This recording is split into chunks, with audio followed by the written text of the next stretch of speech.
A group of more than 20 women sued the state of Texas after they were denied abortion services even when their lives were at risk because of pregnancy. The Texas Supreme Court rejected the lawsuit and refused to clarify the so-called exception to the Texas law's provision that appears to authorize only abortions necessary to save the life of the mother. Lauren Miller was one of the women who sued Texas. I like all my doctors, I like nurses, et cetera. In Texas, I felt for them that their hands are tied in what they can do. And the team in Colorado was incredible. They were trying to do everything from help me just know what was going to happen with the procedure to following up afterwards with mental health resources, support groups for others who have been through my situation and who are now going back to these banned states where we are just silenced and we're erased. And when did you come home to Texas? So it's a bit shocking for a 15-minute procedure that could have been done 3 miles from my house. It took several $1,000s in 3 days. And the entire time we were in Colorado, we had clear blue skies, sun shining, and it was amazing. We touched down in Dallas again, and it was night. And it just felt once again, blackness had come over us. And we didn't tell anybody what had happened. We didn't tell anybody what we had done because we were so scared. Joining us now is Lauren Miller, who thank you very much for joining us tonight. I can imagine what it was like to go through what you went through and then to go through that day of testifying to the Senate Judiciary Committee. How did it feel to not have the support or even the acknowledgement of your Texas senators? Either one of them could have been there at that hearing. Well, thanks for having me here tonight, Lawrence. And it was pretty shocking that neither of them acknowledged me at all. That Senator Cruz, who is on that subcommittee, couldn't even be bothered to show up. He either simply was too much of a coward to face the situation that he had forced me into, or he just didn't care. And neither of that is really a great recipe for a representative in Congress. And it was really just shocking and very disappointing. I just want to clarify some points of your story for the audience, because I know they're wondering. You were pregnant with twins. The abortion was for one of that part of the pregnancy. And how did the rest of the pregnancy go? Correct. So I had what is called a single fetal reduction, which is just an abortion of one twin. And it was remarkable. I had been so sick from that point. I didn't reach my pre-pregnancy weight until I was in the 7th month of pregnancy because I'd been just so ill, couldn't eat anything. But I mean, hours after I had my abortion, I could eat dinner.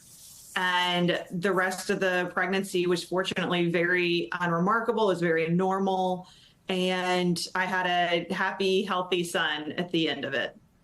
It is so stunning to me that we talk about life of the mother. One of the things that no one's ever referred to as we talk about this publicly until you brought it to our attention is, what about the life of the twin? What about the life of the other potential baby who during the pregnancy is threatened by the other?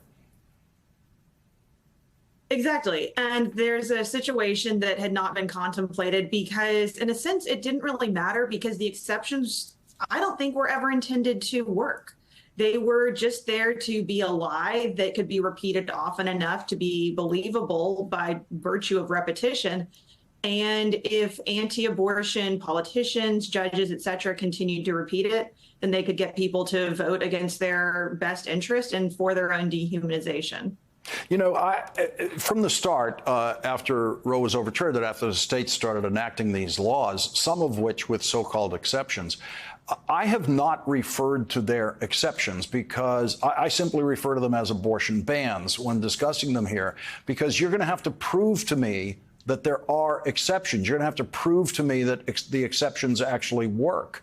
And I was just doing that with a kind of instinctive understanding about the way laws are executed without even knowing that your story and others were going to be coming along to confirm, as you say, there is functionally no exception in Texas. That's correct. And in our lawsuit, we had a very modest ask. It was just, how dead do we have to be? And we couldn't even get that kind of clarity from the Texas Supreme Court.